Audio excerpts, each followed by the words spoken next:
पूर्व केंद्रीय मंत्री श्री आनंद शर्मा ने प्रदेश कांग्रेस मुख्यालय जयपुर प्रेस वार्ता को संबोधित किया। उन्होंने इस अवसर पर कहा कि केंद्र सरकार का प्रचंड प्रचार चल रहा है और अपने 9 वर्ष के कार्यकाल का हिसाब देने के बजाय इवेंट मैनेजमेंट किया जा रहा है। उन्होंने कहा कि देश के प्रमुख विपक्षी दल के होने के नाते मेरा दायित्व है कि देश की वस्तु स्थिति से आम लोगों को अवगत कराएं। उन्होंने कहा कि पिछले 9 साल में जो नहीं हुआ उसकी जवाबदेही से केंद्र सरकार बच नहीं सकती। श्री शर्मा ने कहा कि भाजपा ने 2 करोड़ रोजगार प्रतिवर्ष देने का वादा किया था। इस प्रकार 9 साल में 18 करोड़ रोजगार होने चाहिए, लेकिन 20 से 25 वर्ष आयु में बेरोजगारी आजादी के बाद अब सबसे अधिक 42% है। उन्होंने कहा कि वैश्विक महामारी के दौरान वैक्सीन बनी, लोगों को वैक्सीन लगी, लेकिन क्या वैक्सीन का निर्माण 2014 के बाद में शुरू हुआ? 60 के दशक में भारत वैक्सीन बनाने के क्षेत्र में आगे बढ़ चुका था।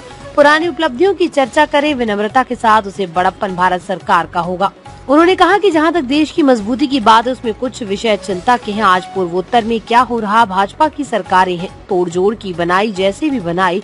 नागालैंड व मणिपुर के बीच में तनाव है, मणिपुर के अंदर आंतरिक तनाव और टकराव पैदा हो गया। हिंसा हो रही है, फौज को बुलाना पड़ रहा है, गोली चलती है, कर्फ्यू लगते हैं। इलाका चीन, तिब्बत, म्यांमार के साथ लगता है, इस पर भी चर्चा होनी चाहिए। उन्होंने कहा कि राष्ट्रीय सुरक्षा के मुद्दे को उठाना देश के हित में है या नहीं। उन्होंने कहा कि केंद्र सरकार ने नई संसद बना ली। संसद पहले भी था, उस संसद से भी देश का इतिहास जुड़ा है, जिसमें आजाद भारत ने जन्म लिया। उस संसद परिसर में 2 साल 11 महीने 7 दिन बैठकर संविधान की रचना तैयार की गई। संसदीय प्रजातंत्र देश में कायम किया गया। वहाँ पहली बार मई 1952 में सेंट्रल हॉल में दोनों सदन राज्यसभा व लोकसभा में मिले थे। उसी हाल में 1947 में देश के प्रथम प्रधानमंत्री पंडित जवाहरलाल नेहरू का ऐतिहासिक भाषण हुआ था। हमने इस देश को बुनते हुए हर दशक में बढ़ते हुए और बदलते हुए देखा। भारत को तरक्की की, प्रगति की, स्थिरता की, शक्ति की, आत्मनिर्भरता की ओर बढ़ते हुए देखा है। उन्होंने कहा कि केंद्र सरकार कह रही है नई संसद में नई शुरुआत करें।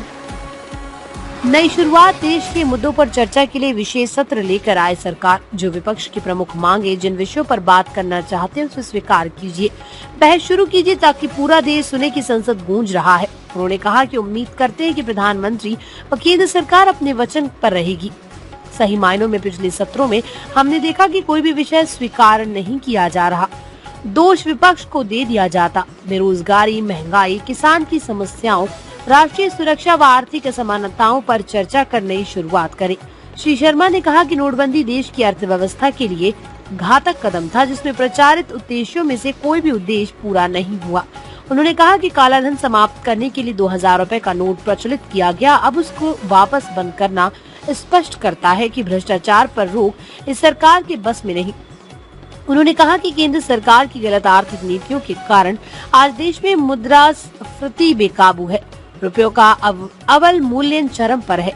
उन्होंने कहा कि केंद्र सरकार को नए संसद भवन में एक विशेष सत्र बुलाना चाहिए, जिसमें महंगाई, बेरोजगारी, चीन घुसपैठ और राष्ट्रीय सुरक्षा, आर्थिक असमानता पर चर्चा होनी चाहिए।